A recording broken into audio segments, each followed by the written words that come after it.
ചേട്ടാ, ഇരുചക്ര വാഹന യാത്രക്കാർക്ക് ഹെൽമെറ്റ് നിർബന്ധമാക്കിയെങ്കിൽ ഇപ്പോഴും ഹെൽമെറ്റ് ധരിക്കാതെ യാത്ര ചെയ്യുന്നവരുടെ എണ്ണം കൂടുതലല്ലേ? കൂടുതലാണ്. ഇപ്പോഴും ഹെൽമെറ്റ് വെക്കാണ്ട് യാത്ര ചെയ്യുന്ന ആളുടെ എണ്ണം കൂടുതലാണ്. ചെറുപ്പക്കാർ മാത്രമല്ല. ഇപ്പം നമ്മൾ എല്ലാ കാര്യത്തിനും ചെറുപ്പക്കാരെ മാത്രം കുറ്റം പറയും അല്ല. പ്രായമായവരും മധ്യവയസ്കരും അല്ല. ഇതിനകത്ത് അങ്ങനെ പ്രത്യേകിച്ച് പ്രായമൊന്നുമില്ല. സ്ത്രീകൾ ഉൾപ്പെടെ നല്ലൊരു ശതമാനം ആളുകൾ ഇപ്പോഴും ഹെൽമെറ്റ് ധരിക്കാതെയാണ് നിരത്തിലൂടെ യാത്ര ചെയ്യുന്നത്.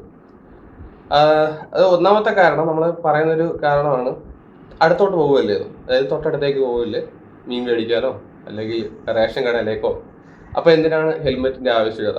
ഒന്ന് മനസ്സിലാക്കേണ്ടത്, നമ്മൾ ഹെൽമെറ്റ് ഉപയോഗിക്കുന്നത് ഇരുചക്ര വാഹന യാത്രക്കാരാണ്, ബൈക്ക് ഓർ സ്കൂട്ടർ. ഓക്കെ, അപ്പം ഇതിനകത്ത് നമ്മൾ ശ്രദ്ധിക്കേണ്ട ഒരു കാര്യം, പെട്ടെന്ന് ബാലൻസ് തെറ്റാൻ വകുപ്പുള്ളൊരു വാഹനമാണ് ഈ ബൈക്ക് അല്ലെങ്കിൽ സ്കൂട്ടർ എന്ന് പറയുന്നത്. അത് ചെറിയൊരു ഉരുളം കല്ല് മതി. നീ ചിലവൻ പറയുന്ന ന്യായമാണ്. അതായത് കുറച്ച് പ്രായമായിട്ടുള്ളവരും പറയും, അതായത് നമ്മൾ മാക്സിമം 40-ലാണ് പോകുന്നത്, 40 പോയാൽ മതി. ഒന്നാമത്തെ കാരണം, അതിന് നേരത്തെ കണക്ക് എങ്കിലും ചെറിയൊരു ഉരുളം കല്ലെങ്ങാനും മതി, തട്ടിക്കഴിഞ്ഞാൽ പെട്ടെന്ന് നമ്മുടെ ബാലൻസ് പോകും. പിന്നെ നമ്മുടെ ഇപ്പോഴത്തെ റോഡിന്റെ അവസ്ഥ അറിയാം.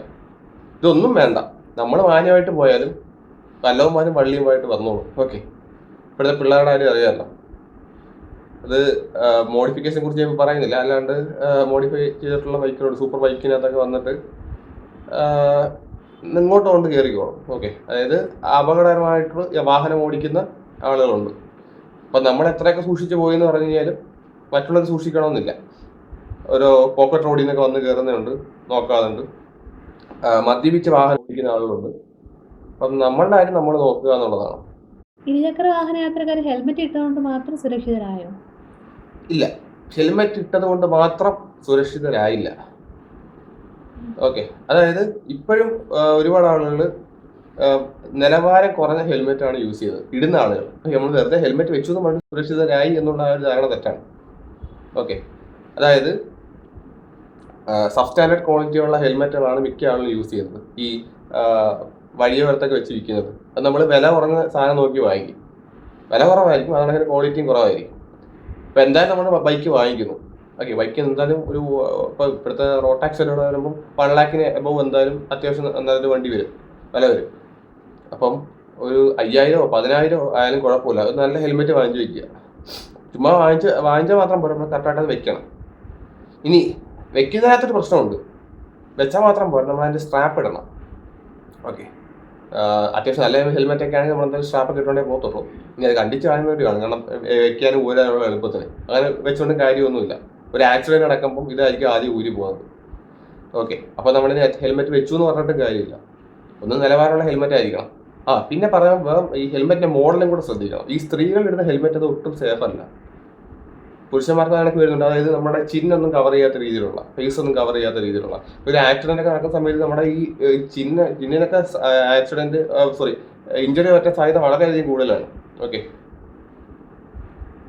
ഈ മതിലിലൊക്കെ ചെന്നിടിക്കാം, അതിലുണ്ടെങ്കിൽ റോഡിൽ ഉരഞ്ഞു പോവാം. ഹെൽമെറ്റ് ഉണ്ടെന്നുണ്ടെങ്കിൽ ഇത് വളരെ ഉപകാരം ചെയ്യും. അത് ഓരോ ആക്സിഡന്റ് നടന്നു കഴിയുമ്പോൾ ഹെൽമെറ്റ് നോക്കിയാലും മനസ്സിലാവും, ഹെൽമെറ്റും എല്ലാം ഉരഞ്ഞ് തേച്ചിരിക്കും. അപ്പം ആ ഹെൽമെറ്റ് ഇല്ലായിരുന്നെങ്കിലും നമ്മളുടെ മുഖമായിരിക്കും ഉരഞ്ഞു പോകുന്നത്. അത് ശ്രദ്ധിച്ചാൽ മതി. പിന്നെ ഹെൽമെറ്റ് വെക്കുന്നത് എന്തുകൊണ്ട് നിർബന്ധമാണെന്ന് പറയുമ്പോൾ നിങ്ങൾ ഇത്ര ശ്രദ്ധിച്ചാൽ മതി. നിങ്ങൾ ഈ പോസ്റ്റ്മോർട്ടം ചെയ്യുന്ന സർജൻ്റെ അടുത്ത് ചോദിച്ചാൽ മതി. അതായത് നമ്മളുടെ എനിക്ക് തോന്നുന്നു ഇടയ്ക്ക് ഇത് വന്നിട്ടുണ്ടായിരുന്നു, ഈ ഗവൺമെന്റിന്റെ പോസ്റ്റ്മോർട്ടം ചെയ്യുന്ന സർജൻ ഉണ്ടല്ലോ, പോലീസ് സർജൻ. അദ്ദേഹത്തിന്റെ വാക്ക് പ്രകാരം നല്ലൊരു ശതമാനം ജീവനുകളും ഇപ്പോഴും, അതായത് ജീവൻ പൊലിയില്ലായിരുന്നു, ഇപ്പോഴും നമ്മളോടൊപ്പം ഉണ്ടായിരുന്നേനെ ഈ ബൈക്ക് ആക്സിഡന്റിൽ മരിച്ച ആളുകൾ ഹെൽമെറ്റ് വെച്ചായിരുന്നു എങ്കിൽ. അതായത് ഈ ബൈക്ക് ആക്സിഡന്റിൽ മരിക്കുന്ന നല്ലൊരു ശതമാനം ആളുകൾ ഹെൽമെറ്റ് വെക്കാത്തത് മൂലം, അല്ലെങ്കിൽ ഹെൽമെറ്റ് പ്രോപ്പറായിട്ട് വെക്കാത്തത് മൂലം മരിക്കുന്ന ആളുകളാണ് നല്ലൊരു ശതമാനം. ബാക്കിയുള്ളതൊക്കെ എന്തെങ്കിലും ഇഞ്ചറീസ് പറ്റിയാൽ നമുക്ക് തിരിച്ചെടുക്കാൻ പറ്റുന്ന കാര്യമാണ്. പക്ഷെ തലയ്ക്ക് ഇഞ്ചറി പറ്റിയാൽ അങ്ങനെയല്ല. ഇന്റേണൽ ബ്ലീഡിങ് ഉണ്ടാവാം, പുറമേ ഒന്നും പ്രശ്നം കാണില്ലെങ്കിലും ഇന്റേണൽ ബ്ലീഡിങ് ഉണ്ടാവാം. പുറമേ ഉള്ള പ്രശ്നം എന്ന് പറയുമ്പോഴത്തേക്ക് തലയ്ക്ക് നമ്മൾ ഉദ്ദേശിക്കുന്ന രീതിയിലുള്ള വലിയ കട്ടിയുള്ള സാധനമൊന്നുമല്ല. നമ്മൾ ഈ എന്തായാലും 40 മൈൽ സ്പീഡിലായിരിക്കും, അല്ലെങ്കിൽ അതിന് മുകളിലായിരിക്കും പോകുന്നത്. 40 ഏറ്റവും കുറഞ്ഞാണ് ഞാൻ പറഞ്ഞത്. ഹൈവേയിലേക്കാണെങ്കിൽ നല്ല സ്പീഡായിരിക്കും നമ്മൾ പോകുന്നത്, 60. ഈ സമയത്തൊക്കെ മുട്ടത്തോട് പൊട്ടുന്നതാണെങ്കിൽ പൊട്ടിപ്പോകും. ഓക്കെ, അതായത് അത്രയ്ക്ക് നല്ല ഫോഴ്സ് ആയിരിക്കും നമ്മൾ ഇരിക്കുന്നത്. മറ്റേ വാഹനത്തിലായാലും ഡിവൈഡറിലായാലും എവിടെ ആയാലും ചെന്നിരിക്കുന്നത് പൊട്ടിപ്പോകും. അപ്പോൾ അതാണ് പറഞ്ഞത്, നല്ല ക്വാളിറ്റി ഉള്ള ഹെൽമെറ്റ് വെക്കുക, സ്ട്രാപ്പ് കറക്റ്റായിട്ട് ഇടുക. സ്ട്രാപ്പൊക്കെ ചിലവർ പേരിനിടും, ഇങ്ങനെ തൂങ്ങിക്കിടക്കും, കാര്യമില്ല. അവിടെ നിന്ന് ഇരിക്കുന്ന സമയത്ത് ഇത് കിടന്ന് കറങ്ങും. ഹെൽമെറ്റ് കറക്റ്റായിട്ട് വെക്കുക. ലൂസായിട്ടുള്ള ഹെൽമെറ്റ് ഉപയോഗിക്കാതിരിക്കുക. കറക്റ്റ് ഫിറ്റിനുള്ള സൈസ്, അതെങ്ങനെ ഹെൽമെറ്റ് മേടിക്കുന്ന കടകളിൽ ചെന്ന് നോക്കിയാൽ അവർ പറഞ്ഞുതരും നമുക്ക് പറ്റിയ ഹെൽമെറ്റ് ഏതാണെന്നുള്ളത്, അതായത് സൈസ് കറക്റ്റായിട്ട്. അപ്പം നമ്മൾ ആ സൈസും കൂടെ കറക്റ്റായിട്ടുള്ള ഹെൽമെറ്റ് വാങ്ങിക്കുക. എനിത്തിങ് പിൻസീറ്റിൽ ഇരിക്കുന്ന ഒരു ഹെൽമെറ്റ് വെക്കണം. പിൻസീറ്റ് ഇരിക്കുന്ന ഹെൽമെറ്റ് വെക്കണം. അതായത് മുൻസീറ്റ് ഇരിക്കുന്നത് വെക്കണമെന്നുണ്ടെങ്കിൽ എന്തായാലും പിൻസീറ്റ് ഇരിക്കുന്ന ആളും വെക്കണം. കാരണം അവരുടെ ജീവനും വില ഉണ്ടല്ലോ, പറഞ്ഞാൽ മനസ്സിലായില്ലേ? അപ്പോൾ അതായത് പിൻസീറ്റ് ഇരിക്കുന്നവർക്ക് അവരും മനുഷ്യർ തന്നെയാണല്ലോ, അവർ മറ്റേ റോബോട്ട് ഒന്നുമില്ലല്ലോ. അവരും അതായത് മുൻസീറ്റ് ഇരിക്കുന്നതിനെക്കാട്ടിയും കുറച്ചും കൂടെ റിസ്ക് ആണെന്ന് വേണമെങ്കിൽ പറയും. ഇപ്പോഴത്തേക്ക് വണ്ടി നോക്കിയാൽ നമുക്ക് മനസ്സിലാവും. അതായത് കുറച്ച് സ്പോർട്സ് ബൈക്കൊക്കെ നോക്കി കഴിഞ്ഞാൽ ബാക്കിലത്തെ സൈഡ് നല്ല പൊങ്ങിയായിരിക്കും ഇരിക്കുന്നത്.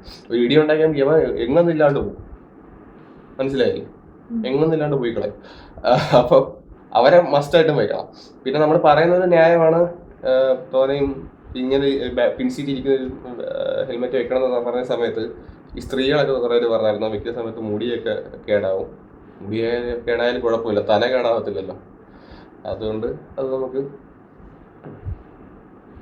ഈ കുറഞ്ഞ വേഗതയുള്ള വാഹനങ്ങൾക്ക് ഹെൽമെറ്റ് നിർബന്ധമാക്കണ്ടേ? കുറഞ്ഞ വേഗത എന്ന് പറയുമ്പോൾ ഈ മറ്റേ ഇലക്ട്രിക്കോ? അത് ഇലക്ട്രിക് ഉദ്ദേശിച്ചത് നമ്മുടെ അതായത് പവർ കുറഞ്ഞ വാഹനമായിരിക്കും. പവർ കുറഞ്ഞ വാഹനങ്ങളുണ്ട്. അതായത് 25 കിലോമീറ്റർ വരെയുള്ള ഇലക്ട്രിക് സ്കൂട്ടറുകളുണ്ട് ചെറിയ. അതിന് വേണ്ട, അതിന് വേണ്ടെന്നാണ് ഇത്. ആക്ച്വലി അത് വലിയ സ്പീഡ് ഇല്ലാത്തതുകൊണ്ട് അങ്ങനെ പറയുന്നതേ ഉള്ളൂ.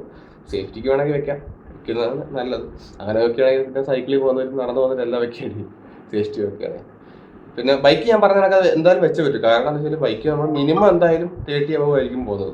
അതൊക്കെ നല്ലൊരു സ്പീഡ് തന്നെയാണ്. എവിടെയെങ്കിലും വഴുതി വീണാലോ അല്ലെന്നുണ്ടെങ്കിൽ എന്താ പറയുക, വേറെ ആരും കൊണ്ടുവച്ച് കയറിയാലോ പട്ടി കുറുക്കി അടിയാലോ പെട്ടെന്ന് ബാലൻസ് തെറ്റാനും എവിടെ നിന്ന് ഇടിക്കാനും മരിക്കാനും സാധ്യത വളരെയധികം കൂടുതലാണ്. അതുകൊണ്ടാണ് പറയുന്നത് ഹെൽമെറ്റ് നിർബന്ധമായിട്ട് വെക്കുക. ഇതൊക്കെ പറഞ്ഞു ഞാൻ ഇപ്പോഴും ഇഷ്ടം പോലെ ഹെൽമെറ്റ് വെക്കാണ്ട് പോകണം. വെക്കണം, എനിക്ക് ജോലി കയറും.